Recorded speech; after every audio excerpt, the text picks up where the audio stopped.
भारत ने कभी किसी के आंतरिक मुद्दों में कोई दखल नहीं दिया। यही वजह है कि भारत भी चाहता है कि उसके आंतरिक मुद्दों में कोई दखल ना दे या भारत के प्रति दुनिया भर में नफरत फैलाने की कोशिश ना की जाए। लेकिन कुछ ऐसे देश हैं जो भारत के प्रति अरब देशों में नफरत फैलाना चाहते हैं, और इन देशों में वह देश भी शामिल है जिनको खुद भारत ने बर्बाद होने से बचाया। जिन देशों को भारत ने कभी कंगाल होने और डूबने से बचाया, आज वही देश भारत को अरब देशों के लिए इजराइल से भी ज्यादा घातक बता रहे हैं। कुछ अरब देशों के नेताओं का यहाँ तक दावा है कि भारत का दिनों दिन ताकतवर होना अरब देशों के लिए इजराइल से भी ज्यादा घातक साबित होगा।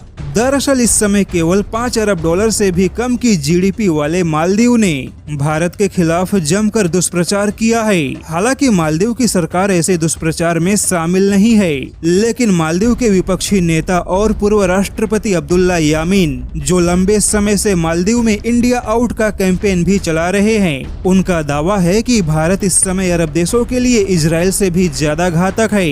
मालदीव के पूर्व राष्ट्रपति अब्दुल्ला यामीन ने कहा कि भारत और इजराइल में कोई ज्यादा फर्क नहीं रहा। यहाँ पर बता दे कि मालदीव वही देश है जिसे खुद भारत ने 2 सालों में कई बार चीन के हाथों से बचाया है। चीन का कर्ज चुकाने के लिए भारत ने मालदीव को आर्थिक सहायता दी। कोरोना महामारी के दौरान भारत ने मालदीव को मेडिकल सहायता भेजी। मालदीव की अर्थव्यवस्था को बचाने के लिए खुद भारत ने 250 मिलियन डॉलर के सरकारी बॉन्ड खरीदे।